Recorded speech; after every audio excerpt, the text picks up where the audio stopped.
এই হলো deadline communications private limited.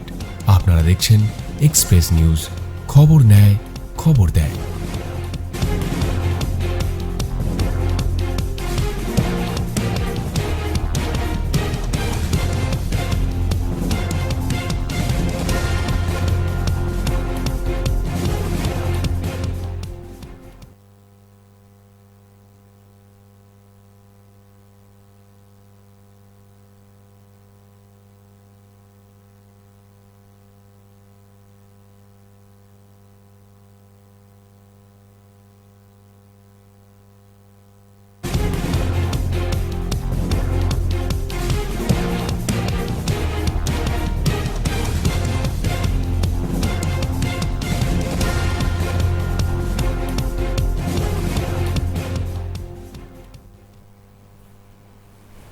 নমস্কার।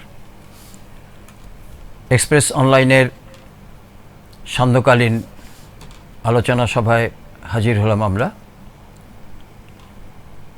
আজ আমরা যেভাবে প্রতিদিনই বিভিন্ন বিষয় নিয়ে আলোচনায় আসি এবং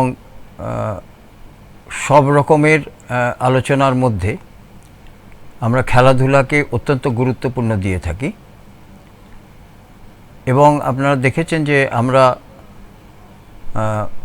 সব রকম আলোচনার সঙ্গে সঙ্গে খেলাধুলাকে অত্যন্ত গুরুত্বের সঙ্গে আলোচনা করে থাকি। কারণ হচ্ছে যে আমরা মনে করি এখনো পর্যন্ত যে সমাজকে গড়তে গেলে সেখানে কিন্তু খেলাধুলা ছাড়া কিন্তু সমাজের একটা যে মূল যেটাকে বলে যে মূল পরিকাঠামো সেটা কিন্তু তৈরি হয় না। এবং সামাজিক পরিকাঠামো বিশেষ করে আজকে নতুন প্রজন্মের মধ্যে খেলাধুলার যে প্রবণতা, খেলাধুলার যে ইচ্ছা, সেগুলো কিন্তু অনেকটাই কিন্তু আজকে এই যে ডিজিটাল ওয়ার্ল্ড, ফলে সেখানে কিন্তু খেলাধুলার যে সুযোগ সুবিধে সেগুলোও কিন্তু অনেকটা সংকুচিত হয়ে আসছে। ফলে খেলাধুলাটাকে আমরা মনে করি যে একটা অত্যন্ত গুরুত্বপূর্ণ জায়গাতে নিয়ে এসে নতুন প্রজন্মকে খেলাধুলামুখী করা, মাঠমুখী করা, এটা কিন্তু অত্যন্ত গুরুত্বপূর্ণ একটা কাজের মধ্যে পড়ে আজকের দিনে। আমরা জানি যে আমাদের দেশ মূলত ক্রিকেটের ওপরে সব রকমের, বিশেষ করে যদি দেখা যায় তাহলে বিশ্ব চ্যাম্পিয়নশিপও ছিনিয়ে নেওয়া হয়েছে।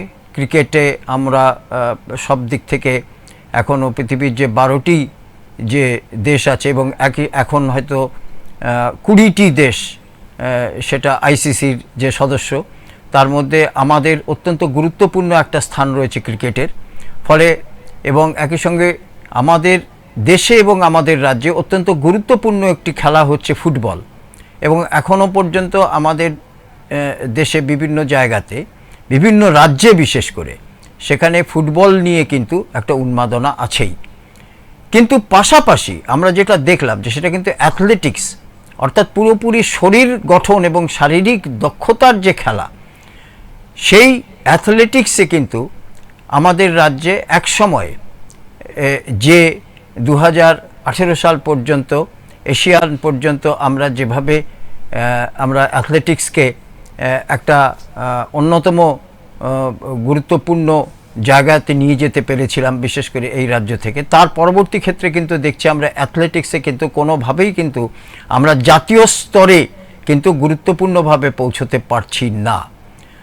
কেন আমরা জাতীয় স্তরে পৌঁছতে পারছি না এবং কি করলে পৌঁছানো সম্ভব, এটা নিয়ে আজকে আমাদের আলোচনা। এবং এই আলোচনায় যিনি আমার সঙ্গে অংশ নেবেন তিনি অত্যন্ত একজন বিশিষ্ট ক্রীড়াবিদ এবং এনআইএস কোচ, উনি জাতীয় কোচ অ্যাথলেটিক্সে। উনি সম্প্রতি কাশ্মীরে ডিফেন্সের সমস্ত জওয়ানদেরকে তিনি সেখানে অ্যাথলেটিক্সের সেখানে ট্রেনিং দিয়ে এসেছেন এবং উনি নিজে সেইলের সমস্ত অ্যাথলেটিক্সের যতগুলো প্রতিযোগিতা সেখানে অংশগ্রহণ করেছেন, জাতীয় অ্যাথলেটিক্সে উনি অংশগ্রহণ করেছেন, সেই দীপক সেন, উনি আজকে আমাদের সঙ্গে আছেন। দীপকবাবু, আপনাকে আমাদের এই অনুষ্ঠানে আজকে আমরা স্বাগত জানাচ্ছি এবং আমরা আশা করব যে আপনার কাছ থেকে আমরা কিছু গুরুত্বপূর্ণ এই উপদেশ, গুরুত্বপূর্ণ কিছু ভাবনা, গুরুত্বপূর্ণ কিছু আলোচনা এবং অবশ্যই গুরুত্বপূর্ণ কিছু ভাবনা, সেগুলো আমরা আজকে আপনার সঙ্গে শেয়ার করব। আপনার কাছে দীপকবাবু, এই অনুষ্ঠানে আপনি এই প্রথমবার এলেন এবং একটা গুরুত্বপূর্ণ আলোচনা নিয়ে আমরা আজকে এলাম। আপনার কাছে আমার একটা প্রথম প্রশ্ন থাকবে যে অন্যান্য খেলার সঙ্গে অ্যাথলেটিক্স অর্থাৎ শরীর গঠন, এটা অন্যান্য খেলার সঙ্গে কতটা তার পার্থক্য? প্রথমে আপনাদের দুর্গাপুর এক্সপ্রেস নিউজকে আমার আন্তরিক ধন্যবাদ আমাকে এই সুযোগটা দেওয়ার কারণে। আপনি যে প্রশ্নটা রাখলেন, প্রথম প্রশ্ন বলতে গেলে বলতে হয় আমাদের অ্যাথলেটিক্সটাকে বলা হয় মাদার অফ গেম। আমরা যত রকম খেলাধুলো করি, যেহেতু সমস্ত খেলাধুলোর মধ্যে জড়িত থাকে, তার মধ্যে প্রথম হচ্ছে অ্যাথলেটিক্স। তো অ্যাথলেটিক্স একটা যে কোনো খেলোয়াড় যদি তৈরি হতে হয়, সে ফুটবল বলুন, ক্রিকেট বলুন, বাস্কেট, ভলি, যে কোনো গেমে খেলাতে আমরা যদি যাই, তাহলে প্রথম তাকে অ্যাথলেটিক্স হতেই হবে। কারণ তার শারীরিক গঠন যদি ঠিকমতো না হয়, তাহলে সে কখনোই অন্য কোনো গেমের মধ্যে তার পরিপূর্ণতাটা পাবে না। তাই কারণে অ্যাথলেটিক্সের মূল সংজ্ঞাটাই হচ্ছে তুমি আগে শরীরটাকে তৈরি করো। একটা অ্যাথলেট যে কোনো খেলাতে সে যোগদান করতে পারে, কিন্তু শুধুমাত্র একটা ফুটবলার, তাকে যদি ফুটবল নিয়েই শুধু খেলতে হয়, তাহলে কিন্তু তার খেলার সুস্থতা সে পাবে না, যতক্ষণ সে একটা সম্পূর্ণ অ্যাথলেট না পর্যায়ে যেতে পারছে। আজকে আপনি যে প্রশ্নটা করলেন যে একটা সময় ছিল বাংলা, আমি বাংলাতে, আমাদের বাংলাকে নিয়েই আমি আলোচনাতে আসছি, অ্যাথলেটিক্সের চর্চাটাতে আসছি, যে একটা সময় ছিল যখন আমরা জাতীয় পর্যায়ে আমাদের বাংলার বহু অ্যাথলেটকে আমরা যোগদান করতে দেখেছি। ভারতীয় দলে অনেক বাংলার অ্যাথলেটরা ছিলেন, কিন্তু বিগত কিছু বছর যাবৎ আমরা দেখতে পাচ্ছি কোনো বাঙালি অ্যাথলেট নেই। এর পিছনে আমি যতটা মনে করি যে কিছু পরিকাঠামোর তো ব্যাপার আছেই, কিছুটা রাজ্য স্তরে কর্মকর্তাদের কিছু গাফিলতি থাকতেই পারে। তো মূল কারণটা যেটা, সেটা থাকছে যে আমি মনে করি যে একটা অ্যাথলেটিক্স পর্যায়ে, যদি একটা খেলাধুলার পর্যায়ে যে একটা খেলোয়াড় তৈরি করতে গেলে তার পরিকাঠামোটাই হচ্ছে প্রথম মূল বিষয় থাকতে হয়। একটা গ্রাসরুট থেকে একটা খেলোয়াড়কে তৈরি করতে হয়। একটা প্রথম একদম যে 18 বছর 20 বছর হয়ে গেছে, সেই পর্যায়ে তখন তাকে আর নতুনভাবে তৈরি করা যায় না। একটা 4-5 বছরের থেকে যদি তৈরি করা যায়, এটা অনেক লম্বা সময়ের প্রয়োজন হয়। তারপরে সে ওই সময় বয়সটাতে এসে তখন তার পরিপূর্ণতাটা পায় এবং তার কাছ থেকে একটা ভালো ফল কিছু পেতে পারি আমরা। একদমই। আমি এই প্রসঙ্গে যে কথাটা আপনি বললেন যে অত্যন্ত শিশু বয়স থেকে, 4-5 বছর বয়স থেকে শরীর গঠন এবং অ্যাথলেটিক্সের যে বিভিন্ন ধরনের কৌশল, তার প্রতি সচেতন হওয়া উচিত এবং অভিভাবকদের তার প্রতি আগ্রহী হওয়া উচিত। এই কথাটা আপনি যেটা বললেন, আমরা দেখেছি যে আন্তর্জাতিক যে খেলাগুলো হয়, আন্তর্জাতিক যে খেলার যে আসর, বিশেষ করে আমি অলিম্পিকের কথা যদি বাদ দিই, তারপরে আমি এশিয়াড বা অন্যান্য যে খেলাগুলো যেগুলো আছে, সাফ গেমস ইত্যাদি যেগুলো আছে, সেগুলোতে আমাদের রাজ্যের যে অ্যাথলেটিক্সের যে সার্বিকভাবে অ্যাথলেটিক্স যে যার ওপরে একটা পরিপূর্ণ খেলা হিসাবে আজকাল অত্যন্ত গুরুত্বপূর্ণ একটা স্থান গ্রহণ করে, সেই অ্যাথলেটিক্সের আমাদের রাজ্য থেকে অংশগ্রহণটা এতটা কম কেন? দেখুন, প্রথমেই আমি যেটা বললাম যে আমাদের এখানে আজকে দেখতে গেলে অন্যান্য রাজ্যের সঙ্গে যদি আমাদের বাংলাকে আমরা একটু তুলনা করে দেখি, যে অ্যাথলেটিক্স পার্টটাকে যদি দেখি, যে অ্যাথলেটিক্স আজকে এতখানি এগিয়ে গেছে যে কোনো অ্যাথলেটিক্স মিট হতে গেলে একটা সিনথেটিক ট্র্যাকের উপর এটা করতে হয়, যদি তার ভালো পারফরমেন্স যদি আনতে চায়। আমাদের রাজ্যে একটা মাত্র আছে যুবভারতী ক্রীড়াঙ্গনে। তো সেদিক থেকে সে দেখতে গেলে সেই যুবভারতী ক্রীড়াঙ্গন, আর একটা আছে এনআইএস-এর মধ্যে, যেটা সাইজ কমপ্লেক্স রয়েছে, তার মধ্যে একটা সিনথেটিক ট্র্যাক রয়েছে। তো এখানে খুব সিনথেটিক ট্র্যাকে সাই কমপ্লেক্সে যেটা রয়েছে সেখানে শুধুমাত্র সাইয়ের স্টুডেন্টসরাই একমাত্র ওখানে প্র্যাকটিস করতে পারে। তাহলে আজকে আপনি বলুন যে আমরা যখন একটা রাজ্য প্রতিযোগিতা হয় তখন দেখা যাচ্ছে আমাদের সারা পশ্চিমবঙ্গে থেকে আর প্রতিটা জেলার থেকে বহু ছেলে মেয়ে এখানে রাজ্য প্রতিযোগিতায় আসে। এবার তারা কিন্তু কখনোই এই সিনথেটিক ট্র্যাক কখনোই তারা জীবনে কেউ থাকে যার জীবনে প্রথমবার সে এসে এই অনুষ্ঠানে যোগদান করছে, কেউ হয়তো একবার এসছে, দুবার এসছে, তাহলে তাদের কোনো পরিকাঠামোই নেই যে একটা সিনথেটিক ট্র্যাকে যে প্র্যাকটিস করবে। তাহলে এবার আমি ধরুন একটা চিন্তা করে যে কি আজকে আমি যদি অলিম্পিক বলি, আমি এখন একদম লেটেস্ট টেকনোলজি যেটা দাঁড়িয়ে গেছে ট্র্যাকে, আজকাল যেটা রিসেন্ট যেটা অলিম্পিক হলো, যেখানটা যে ট্র্যাকটা তৈরি হয়েছিল ওই ট্র্যাকে এমনভাবে তৈরি করা হয় যাতে সেখানে অ্যাথলেটদের একটা অ্যাডভান্টেজ পাওয়া যায়, তার স্পিড বলুন, তার আদার্স পার্টগুলোর জন্য। সেই রকম সুযোগ সুবিধা কিন্তু আমাদের বাংলাতে নেই। আজকে বাংলা আমরা দেখেছি বাংলার যে সমস্ত খেলোয়াড়রা আজকে জাতীয় পর্যায়ে যখন করে গেছে তারা কিন্তু তখন এই গ্রাস ট্র্যাকে বা আমাদের সেন্টার ট্র্যাকে প্র্যাকটিস করে তারপর তারা গেছেন। তো তখনকার যে পারফরমেন্স যেরকমভাবে দেখিয়েছে, এখন কিন্তু আমাদের যুবভারতী, সেখানে যুবভারতীর যে সিনথেটিক ট্র্যাক আছে সেখানটাতেও কিন্তু কোনো রকমভাবে সুযোগ দেওয়া হচ্ছে না যে ছেলে মেয়েদেরকে সামান্য কিছু প্র্যাকটিস করার জন্য। তাহলে আপনি বলুন, যদি আজকে আমার এখান থেকে যখন একটা স্কুল ন্যাশনালে যাচ্ছে কি ইস্টার্ন জোন একটা ন্যাশনালে যাচ্ছে যে ছেলে মেয়েগুলো, তারা এখানে একটা সিলেকশন হলো, সিলেকশনটা ওই সিনথেটিক ট্র্যাকে হলো। এবার তারপরেই তাকে কিছু সময় পরে তাকে যখন সে ন্যাশনাল মিটে বা ইস্ট জোন মিটে যখন যাচ্ছে তখন সে সিনথেটিক ট্র্যাকেই তাকে কম্পিটিশন করতে হবে। তাহলে দেখুন যে ছেলে মেয়েগুলো যাচ্ছে তারা আদৌ কোনোদিন তারা সিনথেটিক ট্র্যাকে প্র্যাকটিসই করতে পারলো না। তাহলে আমরা কীভাবে এখন আমরা দাঁড়িয়ে সেখানটাতে তার পারফরমেন্সটাকে আশা করতে পারি, যেখানটাতে অন্য রাজ্যরা অনেক এগিয়ে গেছে, তারা সিনথেটিক ট্র্যাকে প্র্যাকটিস করছে এবং তাদের পারফরমেন্সটা দিনে দিন তাদের বাড়ছে।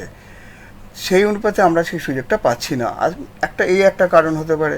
আরেকটা কারণ হতে পারে যে আজকে আমি একদম পরিষ্কার করে বলছি, আমাদের রাজ্যের অ্যামেচারের যে কর্মকর্তা যারা আছেন তাদের তো আমার মনে হয় না তাদের এতটুকু সদিচ্ছা আছে যে বাংলার ছেলেমেয়েরা জাতীয় পর্যায়ে তারা তাদের পারফরমেন্স করে দেখাক।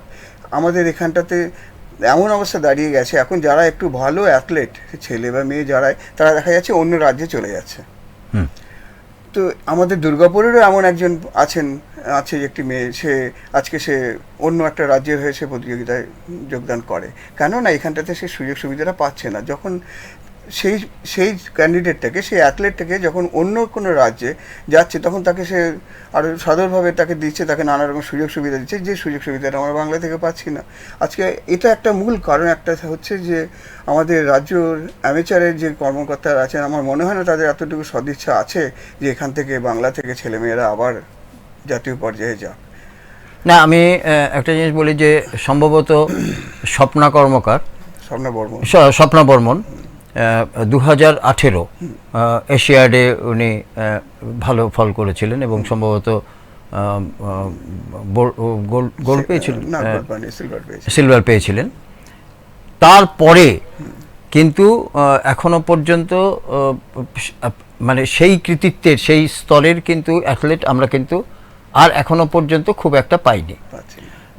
এছাড়া পিঙ্কি প্রামাণিক বা যারা আগে ছিলেন তার পরবর্তী ক্ষেত্রে বাদবাকি ক্ষেত্রে আমরা সম্ভবত 2018 সালের পর থেকে এই রাজ্যে অ্যাথলেটিক্সের রীতিমতো খরা চলছে, এটা ধরে নেওয়া যায়। এবং আপনি যেটা বললেন অত্যন্ত গুরুত্বপূর্ণভাবে যে কথাটা আপনি বললেন যে এই রাজ্যের অ্যাথলেটিক্সে যে বিভিন্ন ধরনের যে প্রশিক্ষণ, সেই বিষয়ে একটা রীতিমতো মানে বলা যায় যে প্রশাসনিক ব্যর্থতা যেটা চলছে। এবং অথচ আপনি যেটা বললেন যে আর্টিফিশিয়াল ট্র্যাক যেটা তৈরি হচ্ছে সেটা অন্তত সাই কমপ্লেক্সে সেখানে আছে, কিন্তু সাই কমপ্লেক্সে থাকার পরেও সেখান থেকে কেন নতুন নতুন অ্যাথলেটিক্সের প্রতিভা বেরোচ্ছে না এই রাজ্য থেকে? আপনার এটাতে কি মনে হচ্ছে?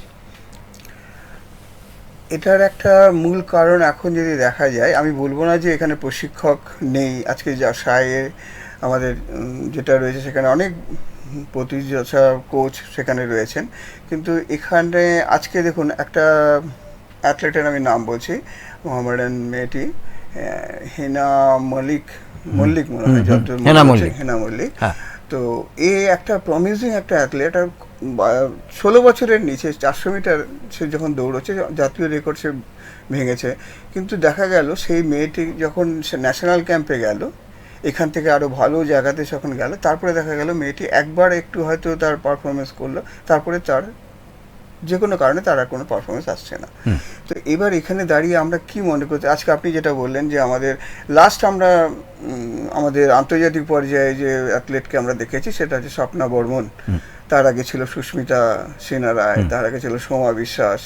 এটা দেখুন, আপনি যদি একটু দেখি, আমরা এই তিনজনই কিন্তু একজন কোচের মাধ্যমে আজকে তারা জাতীয় আন্তর্জাতিক পর্যায়ে পারফরমেন্স করেছেন। ডক্টর কুণাল, নাম তো টাইটেলটা বলতে পারছি না এই মুহূর্তে, তো ওনার কাছে প্র্যাকটিস করে হয়েছে। দ্বিতীয় আর কেউ আসছেন না।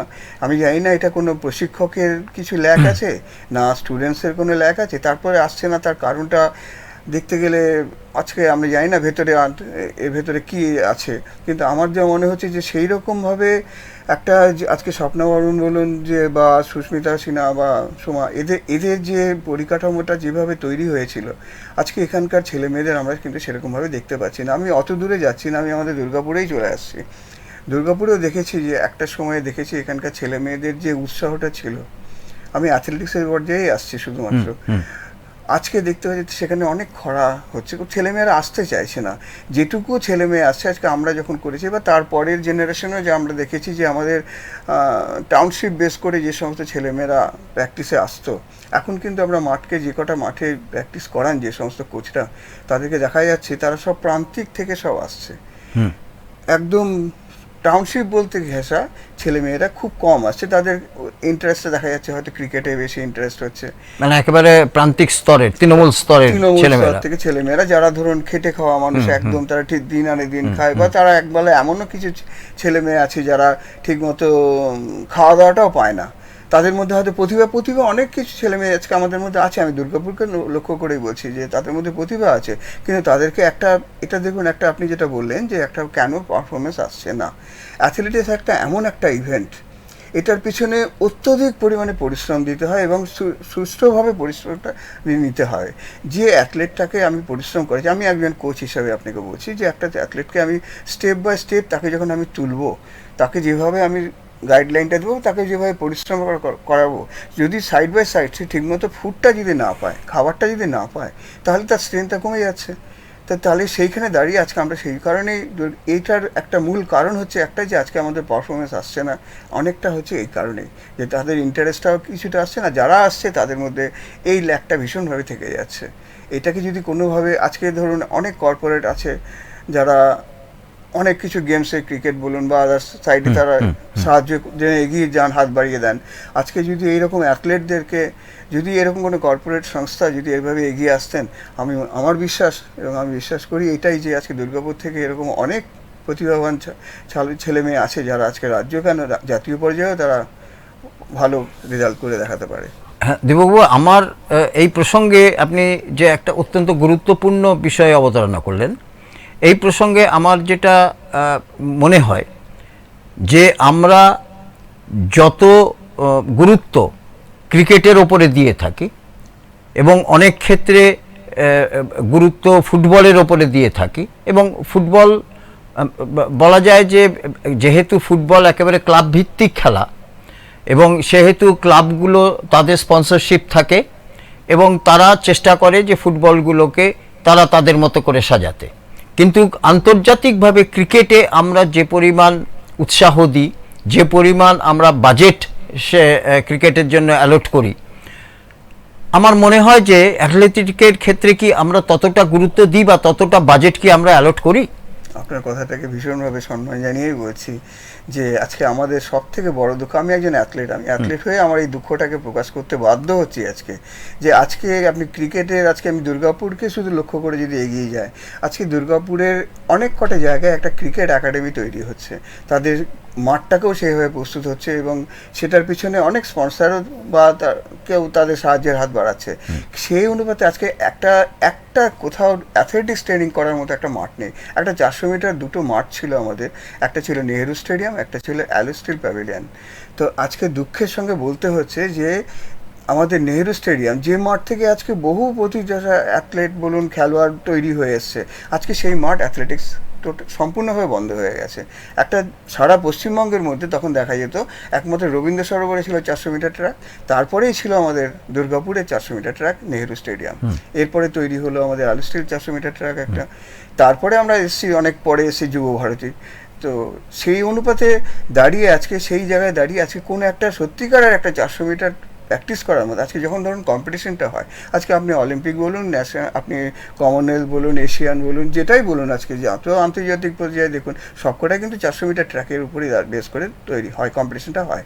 সেখানে দাঁড়িয়ে আজকে আমার এখানে দুর্গাপুরে যেখানে ছোট ছোট যে সমস্ত জায়গা থেকে ক্লাবরা বা কোনো কোচরা তাদের নিজস্ব পরিশ্রম দিয়ে যে ছেলে মেয়েদের তৈরি করছে, একটা সত্যি কথা বলতে একটা কোনো অ্যাথলেটিক্স ট্রেনিং করার মতো কোনো একটা মাঠ নেই, এবং এটার পিছনে কারো কোনো সেই সদিচ্ছাটাও নেই। যেটা আমি বললাম সব থেকে বড় জ্বলন্ত উদাহরণ আছে আজকে নেহেরু স্টেডিয়াম, যেখানে একটা 400 মিটার এত ভালো ট্র্যাক ছিল, এখানে ন্যাশনাল প্রতিযোগিতা হয়েছে, এখানে রাজ্য প্রতিযোগিতা হয়েছে এবং অনেক প্রতিযোগিতা হয়েছে এখানে, সেই আজকে সমস্ত কিছু বন্ধ হয়ে গেছে, এখানে অ্যাথলেটিক্সের কোনো পরিকাঠামোটাই নেই। তাহলে আপনি মানে আজকের দিনে দীপকবাবু, সেটা হচ্ছে যে ধরুন আজকে মোহনবাগান হোক, ইস্টবেঙ্গল হোক, মোহামেডান হোক, এরা অন্তত এক একটা সংস্থার তারা স্পন্সরশিপ পেয়ে তারা দল চালাচ্ছেন, এবং সেই দল অনেক ক্ষেত্রেই বলা যায় যে আমাদের রাজ্যের যে যারা সত্যিকারের অত্যন্ত পরিশ্রমী যারা প্লেয়ার, আমাদের রাজ্যের স্থানীয় যে যুবকরা বা স্থানীয় যারা প্লেয়ার, তারা কিন্তু সেই সমস্ত ক্লাবে কিন্তু আর সুযোগ পাচ্ছেন না। আগে যেমন আমরা দেখেছি যে মোহনবাগান, ইস্টবেঙ্গল বা কলকাতার অন্যান্য লিগ যেগুলো খেলা হতো, সেখানে একেবারে নতুন গ্রাম থেকে উঠে আসা বহু ছেলেদেরকে আমরা দেখেছি, তারা সেখানে প্রতিযোগিতায় সুযোগ পেয়েছে, পরবর্তী ক্ষেত্রে তারা বড় দলেও সুযোগ পেয়েছে। কিন্তু বর্তমানে সবগুলোই হচ্ছে যে পুরো স্পন্সরশিপের ওপর নির্ভর করছে। অ্যাথলেটিকে কি এই ধরনের কোনো স্পন্সরশিপ করানো সম্ভব হয়? আপনাকে প্রথমে বললাম, যদি আজকে আমাদের কোনো কর্পোরেট সংস্থা বা কোনো আদার্স কোনো যদি কোম্পানি এরকমভাবে তাদের সাহায্যের হাত বাড়াতেন, এখানে দেখুন যে অ্যাথলেটিক্সটা আজকে এমন একটা পর্যায়ে দাঁড়িয়ে গেছে যেখানে ব্যক্তিগত কিছু কোচদের অনুপ্রেরণায়, তাদের উৎসাহে তারা এমন একটা আছে, আপনাকে আমি বলছি ইছাপুরে একটা একাডেমি আছে, যে একাডেমিটা সম্পূর্ণ বিনা পয়সায় তাদের ছেলে মেয়েদেরকে ওখানটাতে ট্রেনিং করানো হয়। সেই রকম এখানটাতে দাঁড়িয়ে দেখা যাচ্ছে সেখানে তাদের উল্টো তাদেরকে আরও খাওয়া খরচাটা তারা সাধারণ অন্যদের কাছ থেকে জোগাড় করে নিয়ে তাদেরকে দেওয়া হচ্ছে। সেই রকমভাবে আপনি আজকে যদি চলে যান গ্রামন ব্রিজের সাইডের দিকে যদি চলে যান, সেখানটাতেও সেই একই অবস্থা, এখানকার যারা কোচিং করেন তারা তো নিজের পকেট থেকে খরচা করে সে সমস্ত ছেলে মেয়েদেরকে খাওয়া দাওয়া বা তাদের উৎসাহ দিচ্ছে। তো এইটাই যদি আজকে ছেলে মেয়েদের যদি আজকে যেমন একটা ক্রিকেট খেলতে গেলে যে স্পন্সর একটা ক্লাবের পর্যায়ে গেলে তখন সে দেখা যাচ্ছে তার যে সুযোগ সুবিধাটা পায়, অ্যাথলেটিক্সে কিন্তু সেটা আসছে না। এটা একটা বড় পিছনে পরিকাঠামোটার, আমি বলবো পরিকাঠামোটাই নেই বলেই আজকে অ্যাথলেটিক্সে আরও বেশি উৎসাহটা কমে যাচ্ছে। না, আজকে দেখুন এই ত্রিপুরার মতো একটা এত ছোট রাজ্য, সেখানেও দেখুন দীপা কর্মকার, সেখানেও সেও একটা আন্তর্জাতিক স্তরে পৌঁছতে পেরেছিল। কিন্তু আমাদের এত বড় রাজ্য এবং এত বড় ময়দান, আমাদের খেলার অত্যন্ত গোটা দেশে বিখ্যাত কলকাতা ময়দান, বিভিন্ন টেন্ট রয়েছে সেখানে, অথচ সেখানে কিন্তু আমরা অ্যাথলেটিক্সটাকে আমরা একটা স্তরে নিয়ে পৌঁছতে পারলাম না।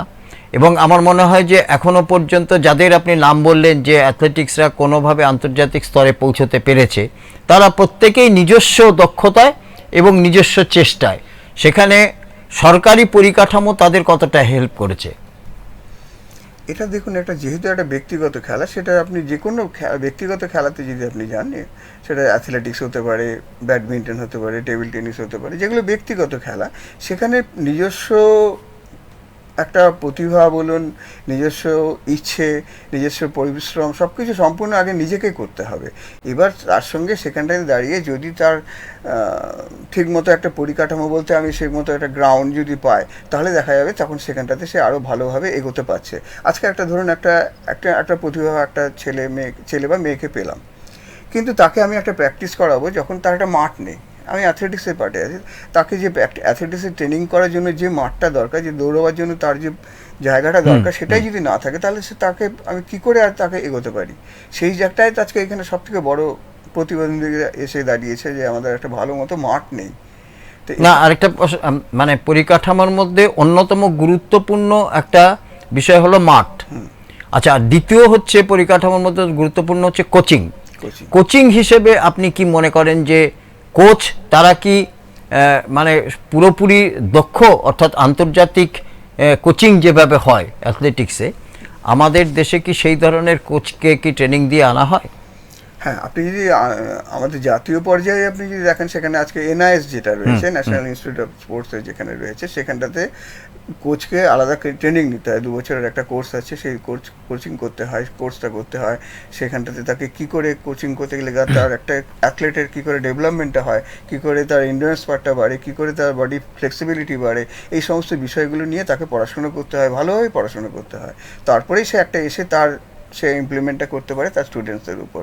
তো সেই দিক থেকে দেখতে গেলে আজকে এখানটাতে আমাদের এই মুহূর্তে দুর্গাপুরে যে সমস্ত কোচিংগুলো করছে, বা আমি দুর্গাপুর কেন, দুর্গাপুরের বাইরে আমি রাজ্যের পর্যায়ে বলছি, যে খুব কম সংখ্যক এরকম জাতীয় পর্যায়ের কোচ আছেন। আর কিন্তু যারা আছেন কেউ ব্যক্তিগত পর্যায়ে সে হয়তো একটা ভালো জাতীয় পর্যায়ে গিয়ে সে রেজাল্ট করেছে, সেই সমস্ত অ্যাথলেটরা আজকে তাদের ছোটো ছোটো কিছু ছেলে মেয়েদেরকে নিয়ে সে তার নিজস্ব একটা গ্রুপ তৈরি করে সে কোচিং করছেন। তাহলে এখানটাতে কোচের যে সবসময়, যে আমি বলবো কোচের যে একটা ল্যাক আছে সবসময়, তা নয়। কিছু আছে, তো আপনাকে যেটা প্রথমে বললাম, যে একটা অ্যাথলেটিক্স ট্রেনিং করতে গেলে যে সম্পূর্ণ যে একটা অ্যাটমসফিয়ার দরকার হয়, তার পরিকাঠামো যেটা বলতে চাইছি আমি, মাঠ, তার সঙ্গে জিম, তার সঙ্গে আদার্স যে সমস্ত পার্টসগুলো থাকে, এগুলো যদি আবার সেইভাবে তৈরি হতে পারে, তবে আমি মনে করি, আশা রাখি, নিশ্চয়ই আমাদের আশা নিয়ে বেঁচে থাকি, তাহলে আবার আগামী দিনে আমরা দুর্গাপুর থেকে অনেক ভালো ভালো অ্যাথলেটকে আমরা পেতে পারি। আচ্ছা, এই প্রসঙ্গে আমি একটা কথা বলতে চাই, সেটা হচ্ছে যে একটা তো অবশ্যই মাঠের অভাবের কথা তো আপনি বললেনই, দ্বিতীয়ত হচ্ছে যে পরিকাঠামোগত অনেকগুলো অসুবিধে রয়েছে। কিন্তু মূল যেটা আমার আপনার কাছে প্রশ্ন, সেটা হচ্ছে যে ধরুন হরিয়ানা, পাঞ্জাব, এরা অন্তত আন্তর্জাতিক ক্ষেত্রে আমাদের সম্মান অন্তত বাঁচায়, কয়েকটা পদক অন্তত এনে, এবং এবারকার অলিম্পিকেও 6টা পদক আমরা পেয়েছি। তাহলে আমাদের রাজ্যের তাহলে সমস্যাটা কি তাহলে শারীরিকভাবে দক্ষতার অভাব? কিছুটা তো মানতেই হবে, আমাদের কিছুটা শারীরিক দক্ষতার অভাব আছে, আর কিছুটা বললাম আমাদের যেটা কর্মকর্তাদের সদিচ্ছার অভাব রয়েছে। না, এটা যেমন আছে, কর্মকর্তার দিকটা চলে গেল আপনার একেবারেই, সেটা হচ্ছে প্রশাসনিকগত দিকে। আমি বলতে চাইছি যে মানে অ্যাথলেটিক্সে আমাদের রাজ্য থেকে ছেলে মেয়েদের উৎসাহ না পাওয়ার কারণটা কি তাদের শারীরিক সক্ষমতার অভাব? এটা তো মানতেই হবে যে একটা, আজকে আপনি যে কটা রাজ্যের নাম বললেন, হরিয়ানা বললেন, পাঞ্জাব বললেন, বা কেরালা, এদের সাইডে এদের শারীরিক পরিকাঠামো বা গঠনটা যতখানি শক্ত সামর্থ্য হয়, দেখা যাচ্ছে আমাদের বাংলার ছেলে মেয়েদের সেই পরিকাঠামো, সেই গঠনটা সেরকম অতটা শক্ত সামর্থ্য নয়। আর ওটা আপনাকে বললেন যে আজকে ভালো একটু যারা সচ্ছল পরিবারের থেকে কোনো ছেলে মেয়ে আজকে অ্যাথলেটিক্স করতে এগিয়ে আসছে, খুব নগণ্য সেটা। আজকে যেটুকু ছেলে মেয়ে আজকে আমরা যখনই দেখেছি, রাজ্য পর্যায়ে যখনই দেখতে পেয়েছি, রাজ্য খুব সামনাসামনি রাজ্য প্রতিযোগিতা হয়ে গেল, সেখানে দেখলাম যে বেশিরভাগই হচ্ছে, আমরা দেখতে পাচ্ছি যেখানে 60% দেখা যাচ্ছে প্রান্তিক ছেলে মেয়েরাই সেখানে পারফরমেন্স আসছে, কিন্তু তাদের শারীরিক গঠন এখনও সেই পর্যায়ে যায়নি যে তারা জাতীয় পর্যায়ে গিয়ে একটা পারফর্ম করবে। তাহলে এটা মূল একটা বিষয় তো থেকেই যাচ্ছে, যে তাদের শারীরিক গঠন তো একটা পার্ট থাকছেই, তার সঙ্গে যদিও বা একটা শারীরিক গঠন হতে পারে, সাথে দেখা যাচ্ছে যে একটা ভালো একটা স্প্রিন্টার হতে গেলে তার যে শারীরিক কাঠামোটা তৈরি হওয়া দরকার থাকে, বা যেরকম হওয়া উচিত বাই নেচার, তাকে যেরকমভাবে হওয়া উচিত সেরকম হয়তো যদি নাও হয়, যদি তার সেই শারীরিক শক্তি থাকে, তবে ঠিকমতো তাকে গাইডলাইন দিলে, ঠিকমতো তাকে কোচিং করলে অবশ্যই সে সেই জায়গাতে পৌঁছাতে পারে। কিন্তু যদি শারীরিক গঠনটা যদি নাই থাকলো, তার যদি শরীরের সেই শক্তিটা যদি নাই থাকে, তবে সে পরিশ্রমটা করবে কী করে? আজকে একটা প্র্যাকটিস করতে গেলে তাকে দেখুন, একটা যখন জাতীয় পর্যায়ে যখন সেই প্রতিযোগিতায় যাবে, তাকে 2 বেলা প্র্যাকটিস করতে হবে, সেখানে সে 1 বেলা প্র্যাকটিস করার মতো তার শারীরিক ক্ষমতা নেই। তাহলে আছে, তার মধ্যে প্রতিভা আছে, কিন্তু তার সেই ক্ষমতাটা নেই, তাহলে সে কী করে সে একটা জাতীয় পর্যায়ে পৌঁছাতে পারবে? একদমই একদমই, এটা খুব গুরুত্বপূর্ণ কথা আপনি বললেন।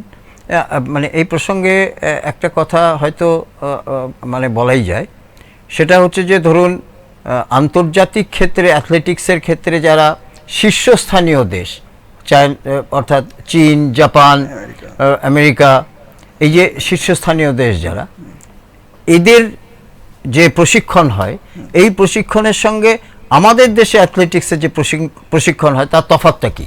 একটা মজার ব্যাপার, দেখো না, ওদের দেশের সঙ্গে আমাদের দেশের পার্থক্য। এখন হয়তো আমাদের সরকার জাতীয় কিছু নীতি এসছে, যারা দেখা যাচ্ছে যে বিগত দিনের থেকে এখনকার আর্থিক সাহায্যটা অনেকখানি বাড়িয়েছেন। কিন্তু আজকে দেখা যাচ্ছে যে আমাদের এখানটাতে ওদের দেশে বিদেশে যে সমস্ত দেখা যায়, সেখানে একদম গ্রাসরুট, যেটাকে আমি বলবো 4 বছর 5 বছর এখান থেকে তারা সায়েন্টিফিক ওয়েতে তারা এগোয়। একটা ছেলে সে অ্যাথলেট হবে না, সে ফুটবলার হবে না, সে সুইমার হবে না, সে জিমন্যাস্টিক হবে, সেটা তার প্রথমে ওই গ্রাসরুটেই তাকে সে পয়েন্ট আউট করে দেওয়া হচ্ছে। আমাদের দেশে কিন্তু আজকে সেই পরিকাঠামোটা নেই। এখানটাতে আজকে যে সমস্ত আমরা কোচরা যে রয়েছেন বা জাতীয় পর্যায়ে যে সমস্ত কোচরা রয়েছে, তারা এক একটা জায়গায় হয়তো একটা মিট হলো, যখন একটা দেখা যায় একটা স্কুল মিট হলো, এবার স্কুল মিটে দেখা যাচ্ছে যখন সে ফার্স্ট হলো, তখন দেখা গেল তার মধ্যে এমন একটা পোটেনশিয়ালিটি আছে, দেখা গেল তাকে যদি একটু ভালো গাইড করা যায়, সে আরও ডেভেলপ করতে পারে। সেই সময় তখন হয়তো তার বয়স দেখা যাচ্ছে 10 বছর কি 12 বছর কি 14 বছরের মার্জিনে তখন সে চলছে। যেখানে দেখুন একটা বিদেশে যেখানে 4 থেকে 5 বছর বয়স থেকে তাকে গাইডলাইনটা শুরু হচ্ছে, সেখানে আমাদের দেশে শুরু হচ্ছে 14 বছর 13 বছর এই সময় বয়স থেকে। তাহলে এখানে একটা মূল ফারাক থেকে যাচ্ছে। এবার তারপরে হচ্ছে তাদের দেশের প্র্যাকটিসের যে এনভায়রনমেন্টটা রয়েছে, ধরুন একটা আমাদের দেশ আর তাদের দেশের মধ্যে পার্থক্য হচ্ছে, আপনি সেদিক থেকে ধরতে গেলে দেখুন, আপনি যদি বলেন যে হ্যাঁ আমাদের দেশও তো একটা উষ্ণপ্রধান দেশ, তো সেখানের সঙ্গে যদি তুলনা করতে গেলে আমরা আজকে সাউথ আফ্রিকা বলুন, কেনিয়া বলুন, সেখানটাতে দেখুন একটা পার্টিকুলার একটা ইভেন্টে বেস করে তারা কিন্তু একদম আন্তর্জাতিক পর্যায়ে করছে। সেটা হচ্ছে ধরুন কেনিয়াকে যদি ধরি, তারা দেখা যাচ্ছে লং ডিস্টেন্স রানার। তো কিন্তু আমাদের এখানটাতে যদি দেখা যায় সেরকমই উষ্ণপ্রধান দেশ আমাদের এখানেও আছে, কিন্তু এখানটাতে আমাদের সেই সুযোগটা পাচ্ছে না। আজকে যদি সেখানে দেখা যায় যে আমরা একটা সময় আমরা যখন দেখেছিলাম, তখন এখানে বলেছিলেন যে এখানটা থেকে আজকে পাঞ্জাবেকে যদি দেখি, পাঞ্জাবের শরীরের গঠন বা রাজস্থানের এদের যে শারীরিক গঠন, এদেরকে যদি ভালোভাবে দেখা যায়, যে ভালোভাবে গাইড দেওয়া যায়, তাহলে এখান থেকে অনেক ভালো অ্যাথলেট তৈরি হতে পারে। কিন্তু সেইখানের পরিকাঠামোটাই নেই। আজকে দেখুন আমাদের এখানে বাংলাতে যদি দেখি, আমাদের বাংলাতে দেখা যাচ্ছে একটা ভালো স্প্রিন্টার তৈরি হতে পারে না, কেননা তার শারীরিক সেই গঠনটা নেই। তো এটা তো একটা মূল ব্যাপার থাকছে। আরেকটা বললাম যে একটা ছোট থেকে একদম যেটাকে বিদেশে যেটা এই প্রসঙ্গে আমার একটা খুব গুরুত্বপূর্ণ জিনিস মনে হয়, যে এখন তো ধরুন যারা অভিভাবক তারাও খুব ক্যারিয়ারিস্ট, এবং যারা ছাত্রছাত্রী যারা আছেন, যারা স্কুলে কলেজে পড়ছেন, তারা খুব ছোট থেকেই খুব ক্যারিয়ারকে তারা সচেতন। ফলে মানে অ্যাথলেটিক্সে যদি কেউ একটা অ্যাথলেটিক্সকে আজকাল কি পেশা হিসাবে গ্রহণ করা যায়, অর্থাৎ সেইভাবে কি কেউ আজকাল কোনো অভিভাবক কি তাদের সন্তানদেরকে উৎসাহ দিচ্ছেন যে অ্যাথলেটিক্সকে একটা পেশা হিসাবে গ্রহণ করে ভবিষ্যতে একটা সচ্ছল আর্থিক অবস্থার মধ্যে যেতে পারে? হ্যাঁ, এটা একটা খুবই গুরুত্বপূর্ণ প্রশ্ন আপনি করলেন। যে হ্যাঁ, আজকে অ্যাথলেটিক্সে প্রথম হচ্ছে যে ব্যক্তিগত কিছু আমি বলবো যে ছেলেমেয়েরাও এতটা উৎসাহ হচ্ছে না, যে কারণ জানে যে অ্যাথলেটিক্সটা করতে গেলে যে শারীরিক কায়িক পরিশ্রম করতে হয়, সেটা হয়তো এটা ঠিকই যে একটা ইন্ডিভিজুয়াল গেমে যে কায়িক পরিশ্রমটা করতে হয়, একটা দলীয় খেলা বা গ্রুপ খেলাতে সেটা অতটা থাকে না, যার কারণে দলীয় একটা টিম গেম। তো সেখানে দাঁড়িয়ে আজকে খুবই আমরা মলিকুলার ফ্যামিলি এসে গেছে, সেখানটাতে তাদের প্রত্যেকটা বাবা মার গার্জেনদের লক্ষ্য থাকে যে যদি খেলাধুলাতেও যদি দেখা যাচ্ছে, তারা দেখা যাচ্ছে তারা ক্রিকেটকে বা কোনো একটা ভালো কিছু ব্যাডমিন্টন বা এই সময়ের দিকে যাচ্ছে। তো সেখানটাতে দেখা যাচ্ছে সে যদি একটা পর্যায়ে চলে যাচ্ছে, সেখানে তার আর্থিক ব্যাপারটা তার কাছে অনেকখানি সচ্ছলতা। কিন্তু আজকে আমি একটা জায়গায় দাঁড়িয়ে বলবো, আজকে এখনো চাকরির বাজার, হ্যাঁ এটা খুব সংকীর্ণ হয়ে এসছে, কিন্তু এখনও আছে। আজকে মাঝখানে কিছুটা হয়তো কমে গেছিলো, কিন্তু এখন আবার দেখতে পাচ্ছি আমি অনেক রেল বলুন বা অনেক কোম্পানি বা কর্পোরেট সংস্থা, তারা আজকে অ্যাথলেটদের নিচ্ছে, কিন্তু নিচ্ছে বলে এটা নয় যে যা আজকে যে একটা স্টেট লেভেলে রয়েছে কি ডিস্ট্রিক্ট লেভেলে রয়েছে তাকে কখনোই সে চাকরিতে নিচ্ছে না। তাকে দিতে হলে তাকে জাতীয় পর্যায়ে যদি সে জাতীয় স্তরে যদি সে মেডেল পেয়ে থাকে তবেই তাকে দিচ্ছে। তাহলে একটা জাতীয় পর্যায়ে যেতে গেলে যেভাবে তাকে যেখানে যেতে হবে সেই পরিশ্রমটা সেটা অনেকের পক্ষে সম্ভব হচ্ছে না। এবং বাড়িতেও দেখা যাচ্ছে, আজকে আপনি যেটা বললেন যে গার্জেনের কথা বলছি, একটা গার্জেন মাঠে এসে বসে আছেন, যখন দেখছে তার ছেলে বা মেয়েকে যখন এতখানি পরিশ্রম করানো হচ্ছে, তারাও দেখা যাচ্ছে তারাও আস্তে আস্তে পিছিয়ে যাচ্ছে, না আমার ছেলে মেয়েকে এতটা পরিশ্রম করার দরকার নেই, শরীর খারাপ হয়ে যাবে। আমাদের সময় আমরা দেখেছি আমাদের বাবা মারা বরঞ্চ আরো উৎসাহ দিতেন, কিন্তু এখনকার উৎসাহটা এটা অন্য পর্যায়ে চলে গেছে। তো এটাও একটা মূল কারণ হতেই পারে। না ধরুন আমাদের তো প্রায় 150 কোটি জনসংখ্যার দেশ আমাদের, কিন্তু সেই দিক থেকে দেখতে গেলে একমাত্র ক্রিকেট ছাড়া আন্তর্জাতিক ক্ষেত্রে ফুটবল কিছুটা ক্ষেত্রে, কিন্তু সেটা একেবারে ফিফার ক্ষেত্রে আমরা পৌঁছতে পারিনি, কিন্তু অ্যাথলেটিক্সে আমরা আমাদের যদি বলা যায় যে খুবই আমাদের যে পারফরমেন্স খুবই একেবারেই বলা যায় নগণ্য পারফরমেন্স। সেই ক্ষেত্রে অ্যাথলেটিক্সকে মানে খেলার পর্যায়ে নিয়ে আসার জন্য সরকারের কি নীতি অবলম্বন করা উচিত? প্রথমে বললাম যে আপনাকে একদম যদি আমরা গ্রাসরুট থেকে তৈরি করি, সেখান থেকেই যদি আমরা তৈরি করার যে আমরা বেছে নিলাম যে কিছু জায়গা থেকে কিছু ছেলে মেয়েদেরকে বেছে নিই এবং তাদেরকে প্রথম থেকেই তাদেরকে শুধুমাত্র খেলাধুলা না, তাদেরকে পড়াশুনো, তাদের সমস্ত কিছু যদি দায়িত্ব সরকার যদি নিতে পারেন, তাহলে আগামী দিনে নিশ্চয়ই সেরকম হতে পারে। এখন আমরা অ্যাথলেটিক্সে দেখুন, প্রথম ছিল আমরা যা আন্তর্জাতিক পর্যায়ে একজন অ্যাথলেটকেই সারা ভারতবর্ষে জানতো, মিল্খা সিং, তারপরে এলেন পিটি ঊষা। এরপরে বহু বছর বাদে আমরা যেটা আমাদের ভারতের ইতিহাসে একটা স্বর্ণ সময় গেল, যেটা আমাদের নীরাজ চোপড়া সোনা পেলেন। তো আমরা যেন শুধুমাত্র তার উপরেই নির্ভর করেছিলাম।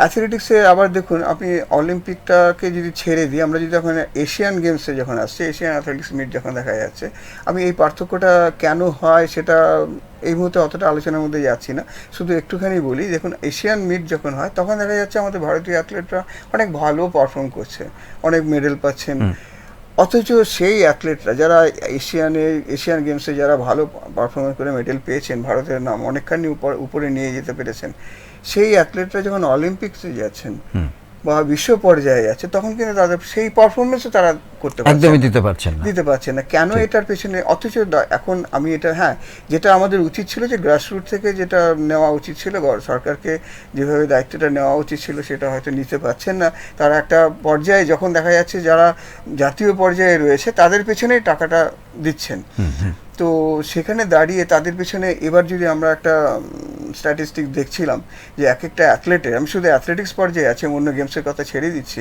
যে এক একটা অ্যাথলেটের পিছনে লাখ লাখ টাকা খরচা করা হয়েছে, তাদেরকে বিদেশে ট্রেনিং করানো হয়েছে, এক দুদিনের নয়, হয়তো 4-5 মাস ধরে ট্রেনিং করেছে, কেউ হয়তো 2 মাস ট্রেনিং করেছে। সরকার তাদের পেছনে যথেষ্ট খরচা করেছেন এবং তাদের পেছনে তারা বিদেশি কোচকেও নিয়ে এসছেন, কিন্তু তারপরেও দেখা যাচ্ছে যে পারফরমেন্সটা আমরা যে একটা প্রত্যাশা নিয়ে আমরা দেখেছিলাম যখন অলিম্পিক্সে গেল আমাদের অ্যাথলেটরা, আমরা সত্যি কিছু ইভেন্টের উপর বেস করে যারা আমাদের এখানে জাতীয় পর্যায়ে যখন প্রতিযোগিতা হয়েছিল তারা যে পারফরমেন্স করেছিলেন, তখন দেখা যাচ্ছিল যে আন্তর্জাতিক পর্যায়ের সঙ্গে তারা প্রায় কাছাকাছি তারা রয়েছেন, কিন্তু সেই পারফরমেন্সটাও তারা যখন ওখানে গিয়ে যাচ্ছে তখন দেখা যাচ্ছে তারা কেউ নেই, সেই পারফরমেন্সটা তারা দেখাতে পারছেন না। এটার পিছনে কিছুটা তো তার মানসিক শক্তির ব্যাপার বা মানসিক পর্যায়ের আছেই। একদম। আচ্ছা, আপনি তো এই মাত্রই কিছুদিন আগে আপনি কাশ্মীরে গেলেন এবং ডিফেন্সের আপনি এই অ্যাথলেটিক্সের ট্রেনিং করালেন, সেখানে আপনার অভিজ্ঞতাটা কেমন হয়েছিল? তাদের মধ্যে কেমন উৎসাহ আপনার দেখতে পেলেন? প্রথম যে জিনিসটা সব থেকে বড় পার্থক্য, আমরা যেটাকে আমরা সবসময় একটা প্রিন্সিপাল মেনে চলার চেষ্টা করি, যে আমরা সব কিছু যখন একটা উদাহরণ দিই আমরা বলি ডিসিপ্লিন যেটা পার্টটাকে দেখি, শৃঙ্খলা পার্টটা, আজকে আমরা ডিফেন্সে যেটা দেখি সেটা আমাদের ইন জেনারেল খুব স্বাভাবিকভাবে সিভিল লাইফে সেটা থাকে না। এই একটা হচ্ছে যে সব থেকে প্লাস পয়েন্ট যেটা, সেটা হচ্ছে এরা ভীষণভাবে ডিসিপ্লিন হতে চলে। আর ওদের আমি যখন গেছি তখন ওরা অলরেডি ওদের একটা টিম আমার হাতে তুলে দিয়েছিলেন, প্রায় 52 জনের মতো টিমকে আমার হাতে তুলে দিয়েছে, বলেছিলেন এখান থেকে আমরা মাত্র 16 জনকে বেছে নেব। তো ওদের প্রথম থেকে ওরা সেইভাবে একদম ওদের যে ট্রেনিং সিস্টেমটা ওরা যেভাবে চিন্তাভাবনা করে ওদের এই প্ল্যানিংটা কিন্তু আজ আমি যাওয়ার সময় কিন্তু হয়নি, আরও অনেক আগের থেকে ওদের প্রায় বছরখানেক ধরে এই প্ল্যানিংটা ওদের হয়ে আসছিল। ওরা সেইভাবে সেই 52 জনকে ওরা সিলেক্ট করে রেখে দিয়েছিলেন।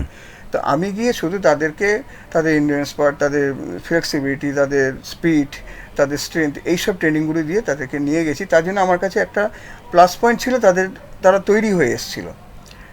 না, এই প্রসঙ্গে তাহলে আমি জিজ্ঞেস করি যে আর্মিদের অর্থাৎ ডিফেন্সের যারা জওয়ান তাদের শারীরিক দক্ষতা যথেষ্ট ভালো, এতে কোনো সন্দেহ নেই, এবং তারা ধরুন অনেক উচ্চতা হাই অল্টিটিউডেও তারা যেমন মানিয়ে নিতে পারে, আবার একেবারে সমতল স্তরেও তারা মানিয়ে নিতে পারে। তাহলে আমরা জাতীয় স্তরে সেই ডিফেন্স থেকে আমরা অ্যাথলিট পাচ্ছি না কেন? এইটাই আমাদের যেটা বললাম, আমাদের যেটা ওখানে আমি প্র্যাকটিসে যেটা দেখলাম, আপনি যেটা বললেন হাই অল্টিটিউডে, এটা খুব স্বাভাবিক একটা আজকে যখন একটা প্র্যাকটিস ওরা যারা তৈরি হচ্ছে তারা যেমন একটা 10,000 ফুট উপরে বা 11,000 ফুট উপরে তারা প্র্যাকটিস করছে, তারা যে হাই অল্টিটিউডে প্র্যাকটিস করছে, যে পাহাড়ের উপরে প্র্যাকটিস হচ্ছে, সেভাবে তাদের এন্ডুরেন্স বলুন, তাদের লাং ক্যাপাসিটি সব কিছু তাদের অত্যধিক ডেভেলপ হয়ে গেছে। এবার সেটা ওরা যখন আবার নিচে নেমে আসছে, যখন আমরা সি লেভেলে চলে আসছি আমরা, তখন তাদের কিন্তু আর অতটা পরিশ্রমের ঘাটতি হচ্ছে না। কিন্তু আজকে যেটা আমি কথাবার্তা বলছিলাম, ওখানকার যারা ক্যাপ্টেন পর্যায়ে যারা ছিলেন, যারা উচ্চ পর্যায়ে ছিলেন, তারাও বলছিলেন যে যদি সেরকম সুযোগ হয়, তারা আমার কাছে এটুকু কমিটমেন্ট করেছেন, যদি এখানকার থেকে ছেলে মেয়ে যদি সেরকম কিছু পাওয়া যায় তাহলে তারা ওখানটাতে তাদেরকে কোচিং করার সুযোগটা ব্যবস্থা করে দেবে। মানে ডিফেন্সের বাইরে থেকে? হ্যাঁ, আমাদের সিভিল লাইফ এখানকার যদি ছেলে মেয়ে সেরকম যদি কিছু থাকে তাহলে তাদেরকে সেখানে নিয়ে তাদের প্র্যাকটিস করার সুযোগ। হ্যাঁ, এটা নয় যে তাদেরকে বছরভর ধরে রাখবে, হয়তো মাসখানেক এরকম সেই হাই অল্টিটিউডে প্র্যাকটিস করার যে সুযোগটা, সেই সুযোগটা তারা দেবেন বলেছেন। তো এইটা এখন এখানে তাহলে আগে এখানটাতে আমাকে তৈরি হতে হবে যারা ওই অতটা হাই অল্টিটিউডে প্র্যাকটিস করতে পারে। আমি যখন দেখুন, আমি আমার ব্যক্তিগত পর্যায়ে আসছি, আমি যখন আমি গেলাম তখন আমার একটা ভেতরে একটা চিন্তা এসেছিলো যে আমি অত হাই অল্টিটিউড কোনোদিন, আমরা থাকি সি লেভেলের একটা 1,000 ফুট উচ্চতায় আমরা থাকি, সেখানে আমি আজকে 8,000 বা 10,000 ফুট উপরে যখন যাব, তখন আমি আমার লাং ক্যাপাসিটি বা আমার হার্ট ক্যাপাসিটি বা আমার ব্রিদিং ক্যাপাসিটি কেমন প্রবলেম হতে পারে কি না, এটা আমি একটা চিন্তার মধ্যে ছিলাম। কিন্তু পরে দেখলাম যে না, ব্যাপারটা আমরা যেহেতু সেইভাবে তৈরি হয়ে এসেছিলাম বলে আমার মনে হয় সেটা সৌভাগ্য যে আমার কোনো রকমভাবে পরিস্থিতি আমি একটা অসুবিধার মধ্যে পড়িনি। কিন্তু আজকে এখানকার ছেলেমেয়েদেরকে যদি নিতে হয় তাহলে আগে তাদেরকে সেইভাবে তৈরি হতে হবে। তাহলে প্রাথমিকভাবে আগে আপনাকে স্থানীয়ভাবে তৈরি করে তারপর সেখানে পাঠাতে হবে। কিন্তু আমার প্রশ্নটা ছিল যে যদি ডিফেন্সেরই জওয়ানদের, যেমন আগে একটা সার্ভিসেস বলে যে টিম ছিল, হ্যাঁ, সেখানে বেশিরভাগই সেখানে ডিফেন্স থেকে আসা হতো, সেইভাবে একটা টিম পুরো ডিফেন্স থেকে তৈরি করে সেখানে অ্যাথলেটিক্সের উন্নয়ন ঘটানো সম্ভব কিনা? হ্যাঁ, নিশ্চয়ই। আজকে এখানে আছে ডিফেন্সেরও আছে যারা ধরুন লং ডিস্টেন্সে যিনি আজকে করছেন 10,000 মিটারে, তিনি ডিফেন্সেরই লোক। তো ডিফেন্সের মধ্যেও আছে তাদের সেই সুযোগটা, সেখানেও আছে যে সুযোগ সুবিধাটা তাদেরকে দেওয়া হয় যারা ডিফেন্সে যারা আছেন, যারা খেলার মধ্যে জড়িত আছেন, যদি তারা ভালো পারফর্ম করতে দেখাতে পারেন, মেডেল জাতীয় পর্যায়ে যদি মেডেল করতে বা আন্তর্জাতিক পর্যায়ে, তাহলে তাদেরকে আরও আপার লেভেলে তাদের প্রমোশনটা দেওয়া হয় বা তাদের সুযোগ সুবিধাটা আর অনেকখানি বাড়িয়ে দেওয়া হয়। নিশ্চয়ই আছে তাদের মধ্যে সেই সুযোগ সুবিধাটা তো দেওয়াই হচ্ছে, তার জন্য তারাও সেইভাবে ইন্টারেস্ট হচ্ছে। না, আমার মানে মোটামুটি আমরা শেষ পর্যায়ে এসে পৌঁছেছি। তা আমার যেটা মূলত যেটা বলার কথা, যে স্থানীয়ভাবে আমরা যেটা দেখলাম যে খেলাধুলার ক্ষেত্রে প্রাথমিকভাবে যদি অ্যাথলেটিক্সকে যদি সেই দক্ষতাকে যদি না আনা যায় শারীরিকভাবে, তাহলে আমার মনে হয় যে কোনো খেলাতেই সেই দক্ষতা আনা সম্ভব না। একদম। এটাতে আপনি কি মনে করছেন? একদম, আপনার কথাটাকে আমি একদম 100% সমর্থন করছি। যে একটা প্রথম হচ্ছে একজন যে কোনো গেমসে খেলুক না কেন, আগে তাকে একটা অ্যাথলেট হতে হয়। একজন পেলে, আমাদের পৃথিবী বিখ্যাত খেলোয়াড় পেলে একবার বলে, তার একটা উক্তি ছিল যে তুমি যে খেলে আগে তুমি একজন অ্যাথলেট হও, এবং তার থেকে সব থেকে আগে তুমি একটা মানুষ হও, তবেই তুমি একটা খেলোয়াড় তৈরি হতে পারবে। তো সেই কারণেই যে অ্যাথলেট তো আগে হতেই হবে, তারপরে সে যে কোনো গেমে তার ফিজিক্যাল ফিটনেস যদি না আসে তবে সে কোন খেলাটা খেলবে সে। একদমই একদমই। আমার মোটামুটি যে কথাটা আপনাকে আমি শেষ যেটা একটু জানতে চাই সেটা হচ্ছে যে অ্যাথলেটিক্সটা ধীরে ধীরে যে পর্যায়ে আমরা এসে পৌঁছেছি এখন, বিশেষ করে আমাদের দেশের যে খেলার যে পরিকাঠামোর ক্ষেত্রে যদি বিচার করি, তাহলে অ্যাথলেটিক্সটা কি ধীরে ধীরে কিন্তু কি সব খেলা বা প্রতিযোগিতা থেকে কি বাদ পড়ে যাবে? না, কোনো মতেই না, এটাকে আমি একদম মানতে পারছি না। কারণ অ্যাথলেটিক্সটা যদি না থাকে তাহলে কোনো গেমই এগোতে পারবে না। আজকে প্রথম তো অ্যাথলেটিক্সটাকে নিতেই হবে, তারপরে সে অন্য গেমসের মধ্যে আসতে হবে। অতএব অ্যাথলেটিক্সটা তো এগোতেই হবে। আজকে দেখুন পৃথিবীর যে কোনো খেলা, অলিম্পিক্সের যেটাতে বলি আমরা, যে আজকে পৃথিবী যখন একটা বিচার করে যে কোন দেশ অলিম্পিকে সে মেডেল পেল, সেই দেশটাকেই সবাই তখন তাতে বোঝা যায় যে সেই দেশটা তাদের সব কিছু দিক থেকে এগিয়ে আছে। আজকে আমাদের ভারতবর্ষে পিছিয়ে আছি আমরা সেই দিক থেকে, কোনো একটা মেডেল পাচ্ছি না। দীপকবাবু, আপনি আজকে আমাদের এখানে উপস্থিত হয়েছেন এবং এই প্রথমবার এসেই আপনি আমাদেরকে অত্যন্ত সমৃদ্ধ করলেন। এবং এই অ্যাথলেটিক্স যেটা বলা যায় যে যে কোনো খেলার ক্ষেত্রে পরিকাঠামোগতভাবে এবং শারীরিক দক্ষতার ক্ষেত্রে অ্যাথলেটিক্সই হলো একেবারে প্রাথমিক পর্যায়ে প্রত্যেকটা খেলোয়াড়েরকে ট্রেনিং দিয়ে তৈরি করতে পারে, এবং খেলোয়াড় তৈরি করার মূল যে পরিকাঠামো সেটাই হবে অ্যাথলেটিক্স। সেই অ্যাথলেটিক্সে আজকে যদি আমাদের সরকার থেকে যদি এবং প্রশাসনগতভাবে যদি গুরুত্বপূর্ণ যদি সেখানে মানে গুরুত্বপূর্ণ কোনো স্থান যদি না পায় অ্যাথলেটিক্স, এবং অ্যাথলেটিক্সের ওপরে যদি প্রশাসনিকভাবে জোর না দেওয়া হয়, তাহলে ধীরে ধীরে বলা যায় যে অ্যাথলেটিক্স অন্তত আমাদের রাজ্য থেকে অন্তত অ্যাথলেটিক্সে আগামী দিনে নতুন প্রতিভার পাওয়া অত্যন্ত শক্ত, এতে কোনো সন্দেহ নেই। এবং আপনি যে আলোচনা আজকে করলেন সেই আলোচনার মধ্যে আমরা যেভাবে আপনার থেকে যে আলোচনার মাধ্যমে যেভাবে সমৃদ্ধ হলাম, আগামী দিনে আমরা আশা করব যে অ্যাথলেটিক্স নিয়ে সরকারের একটা নতুন কোনো চিন্তাভাবনা থাকবে, নতুন তাদের প্রশাসনিক সিদ্ধান্ত থাকবে, নতুন পরিকাঠামো থাকবে। আজকে আমাদের আর সময় নেই, আজকে আমরা অনুষ্ঠান শেষ করছি।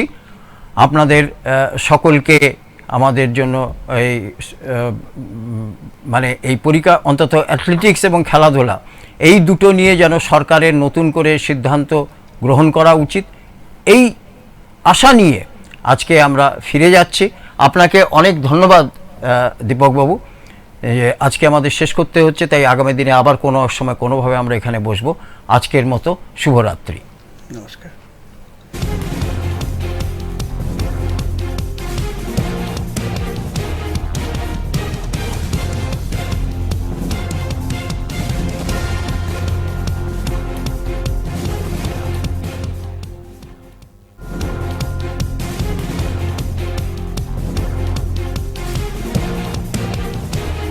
এই হলো ডেডলাইন কমিউনিকেশনস প্রাইভেট লিমিটেড।